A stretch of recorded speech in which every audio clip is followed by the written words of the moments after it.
Buenos días a todos. Bueno, hoy día lo que voy a conversar yo un poco es una conversación técnica acerca del uso de equipos portátiles XCDF y algunas aplicaciones que podamos tener dentro de la geología, especialmente en la exploración, por supuesto. Ahí está. Ok. Bueno, ¿qué son los equipos portátiles de XDF? Como muchos de ustedes ya deben conocer y quizás muchos de ustedes también tengan la suerte de contar con uno en sus compañías, son unos pequeños equipos que toman un equipo mayor, un equipo de XDF laboratorio, se miniaturiza y se coloca en un equipo portátil. Por supuesto que eso tiene sus pros y sus contras, que vamos a ahondar un poco más adelante, pero lo que sí es muy importante decir es cómo funcionan estos equipos. Estos equipos, XDF, fluorescencia de rayos X en inglés, entonces lo que hacen es emitir rayos X sobre una muestra y excitar determinados electrones en algunos orbitales de cada uno de los átomos. Se mide la energía con que se está excitando y al excitar los electrones dentro de los átomos dejan vacantes que son rellenados inmediatamente por otro átomo. ¿Ya? Y eso es lo que emite una luz. Generalmente esa luz es de una energía menor, de una diferente longitud de onda, y eso es lo que se puede medir y luego cuantificar. ¿Cómo funciona esto en un equipo portátil? Bueno, aquí tenemos un croquis donde tenemos el equipo portátil, se emite el rayo X y inmediatamente un sensor está capturando, ¿ya?, la energía emitida de vuelta, ¿ya?, por el material. ¿Qué elementos podemos detectar con estos instrumentos? Bueno, hay una gran variedad de elementos. En general, los fabricantes hablan desde el magnesio hasta el uranio o plutonio en algunos casos. Pero por supuesto que estos equipos, al ser pequeños, tienen muchas limitaciones. ¿Ya? Podemos detectar todos esos elementos, pero no cuando están todos presentes. ¿Ya? O sea, en tipos de muestras especiales somos capaces de detectar, pero muchas veces se genera interferencia entre ellos, ¿ya? Por lo cual no es posible. Una muestra geológica, en general, es una muestra bastante compleja. ¿Ya? Tiene muchos de estos elementos, si es que no todos, y eso va a producir interferencia y va a disminuir la confiabilidad en la lectura. Estos instrumentos también tienen diferentes modos, y esos modos están diseñados especialmente para enfocarse en un determinado tipo de muestra. Es común escuchar el modo mining o modo GEO, ya, donde se va a enfocar en matrices, término matriz, eso no lo había hablado antes, voy a ahondar un poco más adelante, pero la matriz viene a ser todos los elementos que componen la muestra. Y está diseñado ese modo para atacar muestras con una matriz más pesada, con mayores cantidades de elementos, commodities, metales, ¿ya? Elementos que casualmente estamos muy interesados. También existe otro modo, que son modo ambiental o de muestras de suelo, donde la matriz no va a ser tan pesada, por lo tanto, la configuración del equipo va a suponer que no existen muchos de esos elementos en juego. ¿Ya? Entonces, así, ya, diferentes modos están diseñados para diferentes tipos de muestras. Otro modo muy común es el modo de aleación, donde lo que se va a estudiar es una aleación. Ya es un material artificial, por ejemplo, acero o aleaciones con oro, ya, muy ocupado en la joyería, muy ocupado en la industria del acero, muy ocupado también en los cátodos, donde podemos determinar ciertos contaminantes o la pureza de la aleación. Ya, de nuevo, en ese tipo de muestras no están presentes otros elementos, así que podemos mejorar la confiabilidad en los elementos que sí estamos interesados. Ok, ya estamos hablando de diferentes modos dentro del equipo, diferentes matices, diferentes elementos que están en juego. Así que ya podemos ver que al ser un equipo pequeño, su lectura se ve afectada por muchos factores. Ya hablamos de un poco del efecto matriz, pero lo que también es muy importante son otros factores que son característicos de cualquier análisis químico. Tipo de muestra, por ejemplo. ¿Ya? El tamaño del grano de la muestra. Estamos leyendo a través de una bolsa, a través de un film especialmente diseñado para eso, a través de un vidrio, etc. Estamos leyendo una pulpa, estamos leyendo un rechazo, estamos leyendo una roca tal cual, donde estamos apuntando a un mineral determinado. Eso también puede afectar la calidad de la lectura, ¿ya? Y la precisión y exactitud, finalmente, de lo que estamos buscando. Al leer solamente sobre una roca, eso no va a ser comparable posteriormente con un análisis químico de toda la roca, ya que con el equipo solamente vamos a estar apuntando unos pocos minerales, no la roca total. Humedad, la humedad también puede afectar, puede atenuar la señal de algunos elementos. Y la mineralogía, ya muy importante, esto en algunos casos depende del mineral en que está presente determinado elemento, ¿ya? Hay un caso clásico del hierro, ¿ya? Que si está presente, ya sea en hematita, magnetita o como algún hidróxido, es muy diferente la señal. Y vamos a sobreestimar o subestimar la cantidad de hierro dependiendo de su mineralogía. Entonces ya estamos viendo muchos factores que pueden afectar y que ya no es un instrumento tan perfecto. Pero por supuesto que cuando tomamos todo esto en cuenta podemos obtener resultados totalmente confiables. Ya había nombrado un poco el efecto matriz.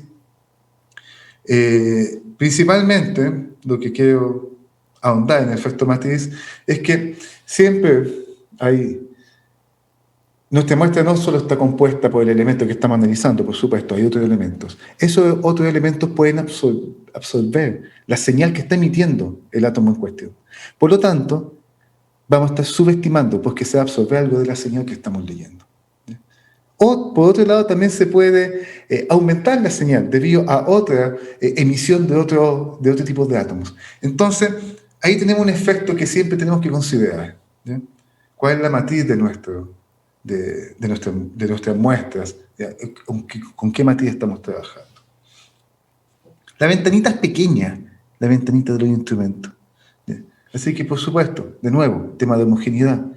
Ojalá estemos trabajando con pulpa, ya que ahí vamos a poder obtener una muestra representativa en esa pequeña ventanita. Ok, ya hablamos acerca de todos los efectos que puede tener, todos los problemas que puede tener la lectura y que tenemos que ser muy cuidadosos cuando estamos leyendo y cuando estamos interpretando esa información. Calibración. Estos equipos normalmente se calibran con estándares de la industria. Podemos comprar estándares. Aquí tenemos un set de estándares de OIAS con diferentes tipos de matriz, apuntando a diferentes commodities, apuntando a diferentes tipos de muestras que estemos analizando. Pero lo ideal también, cuando estamos trabajando en un proyecto ya explorado, ya analizado previamente, es ocupar muestras del mismo proyecto, ya que ahí vamos a estar ajustando la matriz lo mejor posible. Esta metodología es una metodología de roca total, ¿ya? En términos de laboratorio, hablamos de diferentes tipos de digestión o descomposición de la muestra, ¿ya? Aquaregia, por ejemplo, es una descomposición, una digestión que es muy débil y que solo ataca minerales de mena, sulfuros, óxidos, algunos carbonatos, muy pocos silicatos. Cuando hablamos de una digestión ya 4 ácidos, ya una digestión un poco más fuerte, casi total se habla, hay unos pocos silicatos que no pueden ser, o silicatos y óxidos que no pueden ser descompuestos, pero de todas maneras ya estamos cerca del total. Y cuando hablamos de digestión total, por ejemplo, una fusión, ahí se descompone, se rompe totalmente la muestra y se pueden leer todos los elementos con mayor confiabilidad, mayor exactitud. Esta es una técnica de roca total. No importa dónde esté el elemento, lo vamos a leer, lo vamos a poder leer, ¿ya? Así que ojalá que todos los estándares que estemos ocupando y las muestras de nuestro proyecto hayan sido analizadas por algún método total. Actualmente los estándares OIAS son excelentes porque vienen certificados por una variedad de métodos. Así que en ellos siempre podemos buscar cuál tiene análisis de roca total, de fusión, en el caso de algunos elementos que estén muy presentes en silicato. Y cuando hablamos de metales bases, quizás con un 4 ácido sea suficiente, ¿ya? Pero eso hay que estudiarlo caso a caso. Ok, ¿cuáles son las fortalezas? Hemos hablado casi solo de debilidades en lo que llevamos de conversación. Fortalezas. Son equipos portátiles, por supuesto. Excelente. Lo puedo llevar a terreno, lo puedo tener uno en mi loguera, ya puedo estar viendo, estudiando el sondaje con el equipo al lado y estudiando qué tipo cuál es la geoquímica, ¿ya? Y pudiendo concluir inmediatamente, ¿ya? Realizando un logueo más exacto, es muy rápido, ¿ya? En unos pocos segundos, en unos pocos minutos más bien, en segundos, rango de segundos a minutos, podemos obtener una lectura, ¿ya? Y al ser muy rápido, podemos también obtener muchos datos. Podemos obtener muchos datos rápidamente. Y por lo mismo también puede ser un factor, pues, lo podemos ocupar como para tomar decisiones en el momento. Si tenemos un equipo muy bien calibrado y estamos en alguna faena minera, podemos ocuparlo sobre quizás pozos de tronadura y poder tomar decisiones un poco más rápido o decisiones previas antes del resultado analítico. Ok, y bueno, y cuando son condiciones, cuando estamos ocupando muy bien calibrado en condiciones de laboratorio, esto puede llegar a ser cuantitativo, ¿ya? Lo podemos llegar a comparar, podemos llegar a obtener una muy buena correlación con resultados con instrumentos superiores. Ok, y las debilidades. ¿Ya? Primero, límite de detección.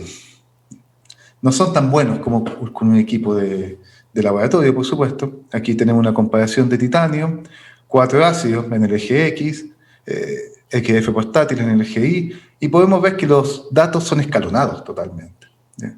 O sea, estamos en el límite de detección aquí trabajando, o muy cerca del límite de detección. La correlación es muy buena, pero con datos escalonados. La precisión es muy baja en el caso del titanio. También podemos tener sesgos, ¿ya? En el caso del circonio acá, vemos un análisis por fusión en el eje X, un análisis por XF portátil, y donde vemos que hay un pequeño sesgo que es bastante consistente, así que debería ser bastante sencillo calibrar el equipo para eliminar ese sesgo, ¿ya? Y ese sesgo se produce básicamente por interferencia dentro de la muestra. Bueno, de nuevo, la matriz, ¿ya? La señal se puede, podemos subestimar o sobreestimar el contenido de algún elemento particular debido a la matriz, ¿ya? Como el caso del circonio. El otro tema muy importante es que si bien los equipos son sencillos de usar, lo mejor es siempre tomar un dato consistente. Cuando hablamos de roca y queremos hacer un análisis de roca total, teniendo una roca y un equipo de esto, tenemos que evitar los secos. Por supuesto que como somos geólogos muchas veces apuntamos a dónde está el mineral y por supuesto que vamos a estar completamente sesgados si leemos solamente ese mineral. Así que muy importante eso, una capacitación clara acerca de qué es lo que estamos estudiando, qué es lo que estamos buscando, ¿ya? Y que las medidas sean acordes a eso, a lo que estamos buscando. Por supuesto, el tipo de muestra, no cualquier muestra es apta o no cualquier muestra, uno puede tener las mismas consideraciones o las mismas interpretaciones. Y en el caso particular de acá de Chile, tenemos mucha regulación de parte de la Autoridad de Salud, que tenemos que solicitar una serie de permisos para poder ocupar estos instrumentos. Esos permisos son bastante rápidos y no hay problema en general, pero hay que hacer el trámite. Y en tiempos de pandemia esos trámites son un poco más lentos. Hay que hacer capacitaciones en seguridad en el uso de estos equipos, ya que emiten radiación.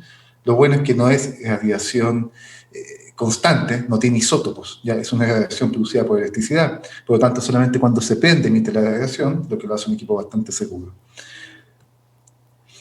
Y bueno, lo que les conversaba de la interferencia, del efecto matriz, aquí vemos, por ejemplo, este caso de talio, de tantalio, donde la presencia, donde se determina tantalio por XF portátil, pero no por otro instrumento, no por el laboratorio. Así que, por lo tanto, esta señal que estamos obteniendo se debe a la presencia de otro elemento, ¿ya? Así que ahí tenemos un claro ejemplo de interferencia. Ok, ya tenemos debilidades, tenemos fortalezas del sistema. ¿Y dónde lo podemos ocupar? Bueno, en exploración se suele ocupar, ya sea para ver qué está saliendo, para tener una idea de algunos elementos que podríamos estar interesados, algunos elementos commodity dentro del pozo, para complementar datos geoquímicos. También se usa bastante para, bueno, análisis de suelo también. En temas de minería, uno puede tener un valor preliminar con el cual ya tomar decisiones dentro de la mina. Y en temas ambientales, muy ocupado también en estudiar contaminación dentro del suelo. Ok, voy a hablar de algunos casos que encontré y que son bastante útiles para algunas publicaciones. La primera publicación es de Ayer Chamel. Esta publicación es mi favorita de este tema, ya que aborda muchos temas, no solo de términos geológicos, sino también cómo ocupar el equipo, ¿ya? Y cómo tomar muestras o cómo tomar las medidas para evitar temas de sesgo y temas de precisión. ¿Ok? Ella realiza un estudio acerca de fertilidad de magmas y bueno, voy a ir con los datos. Primero, ellos tomaron una serie de distritos conocidos, 30 distritos de cobre, de porfirio de cobre, en el mundo, y donde ploteaban los datos estroncio manganeso y estroncio itrio, ya para estudiar la fertilidad, ¿ya? La fertilidad de los magmas. Esto lo hacen, bueno, siempre en el supuesto de que estamos hablando de magma oxidados, magma hidratados, y donde esas condiciones van a provocar el fraccionamiento de manganeso y de itrio en etapas tempranas, con una cristalización de anfíbula, y donde el sistema se va empobreciendo en esos elementos, y al mismo tiempo se va enriqueciendo en estroncio, ya que se está evitando la cristalización de plagioclasa. Así que, al hacer la relación estroncio-manganeso, estroncio-itrio, estamos destacando más esa señal, ¿ya?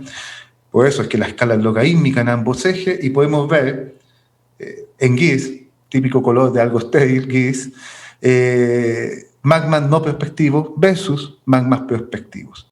Y podemos ver cómo cambia. Hay una pequeña zona de sobreimposición, por supuesto, en la señal, y luego podemos ver que los magmas perspectivos, por supuesto, que tienen valores mayores en esas relaciones, ¿ya? Así que fantástico. Esto funciona para ver fertilidad de magma. Pero ¿funciona cuando ocupamos XF portátil? En este caso particular, todos estos datos vienen de análisis CP-masa o XF tradicional. Cuando se ocupan, aquí se estudian solamente 6 distritos, y cuando se ocupan muestras de esos 6 distritos de XF portátil, ya sea en muestras de roca o muestras de pulpa, ¿ya? Con determinada metodología para evitar temas de precisión, podemos ver que sí funciona y que sí nos muestra el mismo patrón, ¿ya? No tan perfecto. Por ejemplo, vemos este primer caso donde sí hay un sobreimposición mayor de magmas pre y post mineral, pero sin embargo se ve la tendencia, ¿ya? En resolución vemos una tendencia clara. Las bambas acá en Sudamérica se ve bastante bien, ya cómo se clusterizan los diferentes datos. Cowell y North Parkers es bastante similar, bastante buenos datos, y vemos que el patrón se comporta bastante bien, ¿ya? De nuevo, el tema de roca pulpa viene a ser importante. Vemos aquí que las pulpas obedecen bastante bien, obedecen mejor en muchas ocasiones que las muestras de roca, ¿ya? ¿Cuáles son las ventajas de ocupar esto? ¿Por qué estamos ocupando esto si lo podíamos ocupar con análisis de laboratorio? Bueno, el tiempo y la cantidad de datos viene a ser algo muy importante. Podemos tomar, siempre estamos hablando aquí de que la compañía sea dueña del equipo, puede tomar muchos datos en terreno, tener los resultados de inmediato, poder hacer estas comparaciones, ya sea en faena, ya sea en una muestrea, en la misma perforación o en una campaña de terreno, ¿ya? El volumen de datos que podemos obtener es bastante grande, podemos tomar muchas muestras y podemos ya empezar a jugar un poco con determinadas zonas de alteración, ver cómo se comportan estos indicadores en distintas zonas de alteración, en halos de alteración, etc., ¿ya? Todo eso lo podemos hacer. Dentro de un afloramiento también podemos escoger las zonas más frescas o más alteradas de la roca, ¿ya? Así que todo eso es una ventaja increíble que podemos aprovechar. Ok, ya cuando hablamos de temas de litología más bien, ¿ya? ¿Cómo podemos ocupar esta tecnología para apoyarnos a identificar litología, para apoyar nuestro logueo? Zonas de alteración también es bastante útil, ¿ya? Simon Ross tiene una serie de publicaciones, esta es solamente una de ellas, donde efectivamente ocupan estos resultados buscando las mejores señales para determinar litología. Voy a mostrar solo este caso, bastante breve, donde él habla de diferentes tipos de diferentes riolitas que son muy difíciles de distinguir a ojo. Así que, ¿qué pasa? Cuando analizamos la química, vemos que tienen cierta señal geoquímica. ¿Qué pasa? Cuando la analizamos vía estos instrumentos, podemos ver que esas señales geoquímicas se mantienen. Podemos ver alguna diferencia en cisconio, ¿ya? La riolita Watson tiene valores mayores, y también podemos ver alguna diferencia en aluminio, donde tiene valores menores por otro lado. Y en titanio también hay una diferencia. Por lo tanto, de nuevo, unos tienen valores mayores, otros valores menores, así que hacemos la relación entre esos elementos para resaltar la señal y vemos en los gráficos de la izquierda que efectivamente los datos clusterizan. ¿Ya? La riolita Tamagami, la riolita Watson. Fantástico. Una litología que es muy difícil de identificar al ojo, con estos instrumentos en nuestra loguera podemos identificarla con mayor facilidad, ¿ya? Y podemos mejorar nuestro loguero. Casos similares también tenemos con otras litologías, por supuesto, y también con zonas de alteración, que si bien estos equipos tienen la debilidad de no poder leer sodio, sí, con los demás elementos se pueden realizar aproximaciones bastante buenas y también poder determinar desde el tipo de alteración hasta la intensidad de la alteración. Había olvidado también comentarles que incluso en estos casos se pudo identificar presencia de diques que tampoco habían sido logueados con anterioridad, ¿ya? Debido a ciertas características geoquímicas. ¿Okay? Bueno, esta es otra figura del mismo ejemplo, donde también lo ocupan no solo para el caso de las riolitas que estamos hablando, sino que también para otros intrusivos, también diferenciar diferentes tipos de intrusivos y de diques. Ok, eso desde el punto de vista de ocupar el instrumento en la loguera, o en terreno, o en la perforación, o donde sea. Cuando ocupamos el instrumento en laboratorio, que en nuestro caso particular, también podemos apoyar a las compañías mineras con diferentes tipos de análisis. Primero, esta metodología, ¿ya? La metodología XDF30, PXDF30, está diseñada, como les comenté en un comienzo, está diseñada para... Estamos suponiendo que estamos dentro de un yacimiento, estamos suponiendo que estamos dentro de una zona mineralizada, por lo tanto estamos enfocándonos en determinar esos elementos, ¿ya? Elementos commodity o algunos otros elementos que pueden ser perjudiciales, ¿ya?, para la minería. En general, uno habla de precisión de un 20%, precisión y exactitud de un 20%.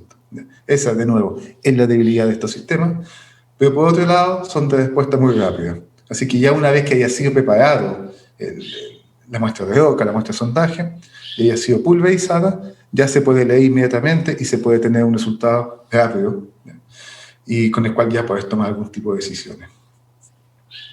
Otra metodología que también tenemos disponible es la XDF34, y esta metodología, para mí como geólogo y como mucho tiempo geólogo de exploraciones, es de mis favoritas, ya que con ella podemos complementar nuestros ensayos 4 ácidos. Volviendo a lo que hablamos antes, el ensayo 4 ácidos es uno de los ensayos que más se usa en exploraciones, ¿ya? Y se PEMASA con digestión 4 ácidos, porque obtiene unos límites de detección bastante buenos, con lo cual podemos clusterizar nuestra información, estudiar diferentes tipos de litología y muchas cosas. Pero tiene una debilidad bastante grande, ¿ya?, que no puede leer sílice. Y eso es porque se forma un complejo fluoruro y la sílice se volatiliza, ¿ya? Así que perdemos ese valor. Así que yo me imagino que muchos geólogos jóvenes, cuando llegan a trabajar con esta información, lo primero que se dan cuenta es que no pueden clasificar la roca porque no tienen la sílice. O el silicio, en este caso particular. Ya, bueno, contarles, aquí tenemos en esta gráfica una pequeña comparación de diferentes metodologías. La fusión es una metodología total, como les conversé en un comienzo. Podemos leer el 100% de los elementos cuando están presentes. La aguaregia, en azul, es una metodología enfocada más bien en minerales de mena. Así que cuando hablamos de elementos que están presentes en los minerales formadores de roca, en silicatos, ya esa lectura es bastante pobre, ¿ya? El magnesio solamente podemos en promedio determinar el 40% del magnesio de la muestra. Así que no nos sirve para tomar mucho para cuantificar esos elementos. Y ahí donde entra el 4-ácido, que si bien todavía no es total, ya nos acercamos bastante más al total, y la mayoría de los elementos ya va hasta sobre el 70, 80, incluso 90%. ¿Ya? Pero, por ejemplo, el cisconio aún está dentro del 20%. ¿Ya? Ciscón es un mineral muy resistente, así que es muy difícil de disolver, y 4-ácido tampoco es capaz de disolverla. Así que con esta herramienta también podemos determinar un valor mucho más confiable de cisconio. A pesar de todos los defectos que podamos hablar acerca de la precisión y la exactitud, va a ser un valor mucho más confiable que lo que estamos obteniendo con 4-ácido. Y la sílice antes era inexistente.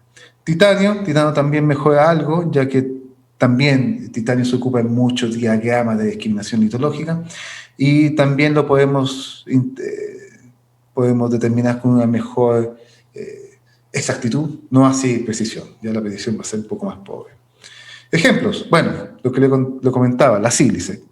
¿Por qué el silicio, más bien, o la sílice? Porque nos ayuda a ocupar una serie de diagramas de discriminación litológica, en roca volcánica, de los cuales acá en Chile abundan. Así que es muy importante contar con la sílice. ¿Ya? Y no solo eso, sino que también tenemos otros diagramas de efectividad magmática, por ejemplo, esto del Lux del 2014, donde se ocupa la sílice y la relación estroncio-itrio, y que ya lo habíamos visto antes en el ejemplo de Ahmed, donde vemos que a medida que aumenta la sílice, la relación estroncio-itrio se va a aumentar drásticamente. ¿Ya? No así en los magmas estériles, donde vemos que esa relación va disminuyendo paulatinamente. Así que ya podemos, con esa pequeña determinación, ocupando este instrumento, podemos complementar el ICP masa y podemos tener mejores valores. Por supuesto, lo que les comentaba, estos ensayos no son perfectos, podemos tener 20% de precisión y de sesgo también, así que es muy importante tomar eso en cuenta a la hora de interpretar los datos. Pero cuando se cuentan con la muestra del proyecto y cuando se calibra en base a la matriz que estamos estudiando, ¿ya? Esos valores pueden mejorar. Estos son valores crudos, ¿ya? Sin ninguna corrección, ¿ya? Del proyecto. Y podemos ver que bien la sílice hasta 15% silicio va bastante bien. Luego, hasta el 40% vemos que hay un sesgo negativo, ya estamos determinando menos silicio que lo que hay efectivamente en la roca, y luego mejora hacia el final. ¿Ya? Esto puede estar relacionado con presencia de azufre o con presencia de otro elemento, y que cuando contamos con la matriz, estos valores sí pueden mejorar bastante. Cisconio, bueno, cisconio ya le había comentado en una lámina pasada, que si bien presenta, en este caso, estos son datos crudos, vemos que tiene una muy buena correlación, aunque sesgada, ¿ya? Un sesgo aproximadamente de un 20%, en comparación con una metodología de fusión total. ¿Ya? De nuevo, si esto lo calibramos a nuestro proyecto con la matriz conocida, esta correlación va a ser muy buena. Pero cuando comparamos los valores de cisconio con los valores obtenidos con 4-ácido, no llegamos a esto. ¿Ya? Valores con 4-ácido no superan los 50 ppm. Valores de cisconio con XF postátil casi que comienzan desde 50 ppm. Así que, claro, los valores son totalmente diferentes. ¿Ya? Y estos valores sí son confiables para poder ocupar una serie de diagramas o de interpretaciones litogeoquímicas. Muy importante la de cisconio, siempre me gusta conversar de esto. Cuando cambio la escala de este mismo diagrama, obtengo esto. ¿Ya? Vemos que algo están clusterizando los datos, tenemos diferentes poblaciones. Los ciscones tienen la propiedad de que mientras más antigua sea la roca, están algo más debilitados, ¿ya? Probablemente debido a la desintegración del uranio. Y eso provoca que en rocas muy antiguas la digestión 4-ácido se vuelva más confiable. No es el caso particular de Chile, pero sí cuando hablamos en zonas de escudo, en Brasil, por ejemplo, donde hablamos en miles de millones de años, ya los datos ya se parecen bastante entre una metodología total y los 4-ácidos. ¿Ya? Y aquí, por supuesto, puede que estas rocas, puede que esta tendencia de acá obedezca a rocas más antiguas y a rocas más nuevas. Ok, por último, el titanio. Lo que les comenté antes, lamentablemente el titanio no tiene muy buen límite de detección y vemos que tiene valores escalonados. Pero sin embargo, sí vemos ciertos sesgos y sí vemos que los valores, desde el punto de vista de exactitud, el XF portátil va a ser un poco mejor, ya que vamos a estar determinando en promedio, ¿ya? A pesar de la mala precisión, vamos a estar determinando la droga total y no vamos a estar dejando minerales fuera en el caso del 4 ácido. Ok, eso era todo lo que les quería comentar hoy día acerca de estas tecnologías. Como última lámina, ya, recalcar nuevamente, estas pistolas, como se suele llamar, estos instrumentos, no son perfectos, están muy lejos de serlo, están muy lejos de reemplazar técnicas de laboratorio. Sigue siendo el laboratorio muy superior en todos lo que le podemos comparar, excepto en su portabilidad, excepto en la velocidad del dato, ¿ya? Y son instrumentos baratos, los ensayos son muy baratos con este tipo de instrumentos. Así que, por supuesto, como les decía antes, lo que más me gusta a mí como geólogo es el complemento al análisis 4 ácido. Al tener una determinación muy rápida, podemos tomar también decisiones, ¿ya? Pero siempre se deben calibrar muy bien con datos de terreno, ojalá con muestras del proyecto que hayan sido sometidas a análisis de roca total y para obtener datos mucho mejores, ¿ya? Así que muchas gracias. Bueno, una serie de referencias. Yo no sé si esto va a quedar disponible en la presentación en PDF en algún lado. Si no, pueden sacar un pantallazo en este momento. Y eso es todo. Invitarlo a visitar la página web de mi compañía y ahí hay más detalles acerca de los ensayos con XF portátiles que ofrecemos y bueno, y nuestro catálogo de servicios. Muchas gracias a todos y bueno, Manuel, no sé si es que habrán preguntas, así que tu turno. No tenemos preguntas hasta el momento. Oye, muy interesante tu presentación con esta aplicación tan importante y buena para ir en terreno, precisamente una de las herramientas básicas, porque muchas veces cuando tú estás mirando un sondaje, por ejemplo, o estás en terreno mirando alguna roca, te gustaría saber más acerca de su química, ¿no? Porque eso te permite ayudar en enrolarte en tu Pathfinder que andes mirando. Muy interesante tu charla y te agradezco que la hayas presentado en FlexMin en esta oportunidad. Un gusto para mí poder presentar. Así que muchas gracias, Manuel, muchas gracias a la organización. Ya, Miguel. Bueno, y a todos los que estuvieron presentes. Espero que hayan sido muchos. Muchas gracias, Miguel. Ok, gracias. Hasta luego.